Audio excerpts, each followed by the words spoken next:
Amalan tukang sepatu kalahkan ratusan ribu jamaah haji. Tukang sepatu ini belum pernah sekalipun mengunjungi tanah suci untuk berhaji. Setiap muslim mendambakan kesempatan untuk berziarah ke tanah suci, Mekah dan Madinah. Di Masjidil Haram mereka dapat menunaikan rukun Islam kelima.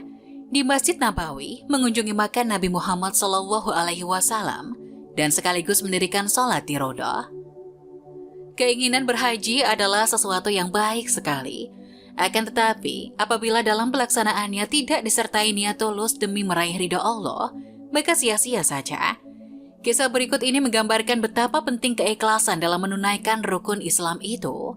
Bahkan, seseorang dapat ditulis oleh malaikat akan ibadah hajinya, padahal ia belum pernah sekalipun menjejakkan kakinya di Haramain.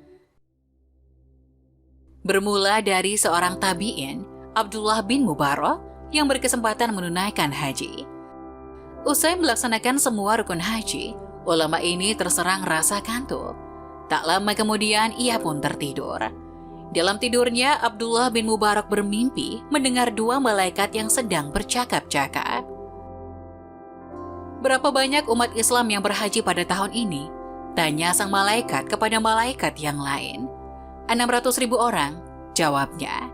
Berapa banyak dari mereka yang hajinya diterima oleh Allah Subhanahu wa Ta'ala? Tanya malaikat itu lagi. Tidak ada kecuali 1 orang, jawabnya. Perkataan itu amat mengejutkan Abdullah bin Mubarak. Ratusan ribu orang berhaji dan hanya 1 orang yang memperoleh ridha Allah, katanya membatin. Ia pun terus menyimak percakapan kedua malaikat tadi. Siapakah 1 orang itu? Tanya malaikat pertama. Lelaki dari Damaskus ini tak bisa berangkat ke tanah suci, tapi hajinya diterima Allah. Dia adalah seorang tukang sepatu bernama Muwafaq. Lelaki ini dari Damaskus tak bisa berangkat ke tanah suci, tapi hajinya diterima Allah. Bahkan karena dirinya lah semua yang berhaji pada tahun ini akhirnya bisa diterima, ujar sang malaikat lain. Sesudah itu Abdullah terjaga dari tidurnya. Masih terngiang di benaknya perihal dialog kedua malaikat tadi. Untuk menjawab rasa penasarannya, sepulangnya dari perjalanan haji, ia datang ke Damaskus. Dengan berbekal informasi seadanya, Abdullah pun berusaha menemukan tukang sepatu yang dimaksud. Akhirnya, seseorang warga setempat menunjukkan kepadanya rumah seorang pria bernama Muwafaq. Abdullah yakin bahwa mimpinya tadi bukan sembarang mimpi, melainkan petunjuk dari Allah Subhanahu wa Ta'ala. Ia bertamu ke rumah Muwafaq. Setelah dipersilahkan, Abdullah pun masuk ke dalam. Dimulailah pembicaraan untuk mencari jawaban atas rasa penasarannya. Kebaikan apa yang telah kau lakukan hingga bisa tercatat telah berhaji, padahal kau tidak pernah ke tanah suci? Tanyanya. Tukang sepatu pun menjawab, sebenarnya sudah lama dirinya berniat pergi haji. Melihat kondisi ekonomiku yang sederhana ini, sangat mustahil untuk menyetorkan uang sekali terkumpul untuk berkali-kali haji. Atas pertolongan Allah, aku dapat menabung dengan menyisihkan pendapatanku sehari-hari, hingga aku bisa memperoleh rezeki sebesar 300 dirham.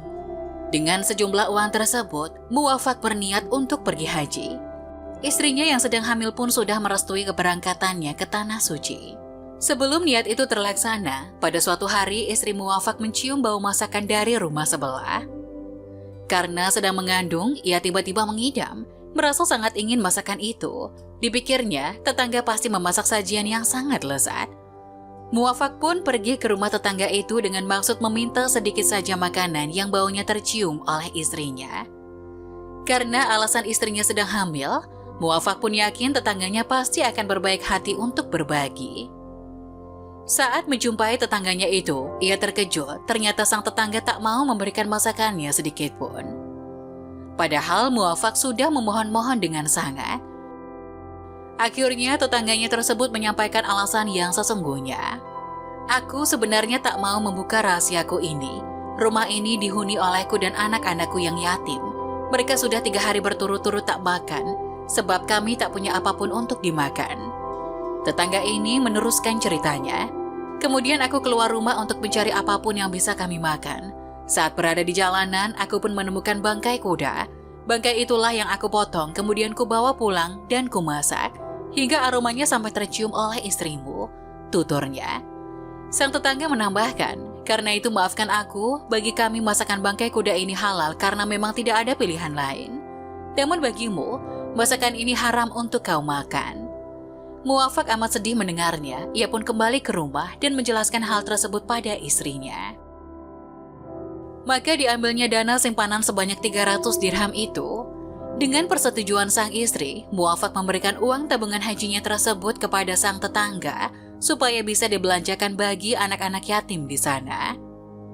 Begitu kembali pulang, Muafak berkata kepada dirinya sendiri, "Hajiku ada di pintu rumahku."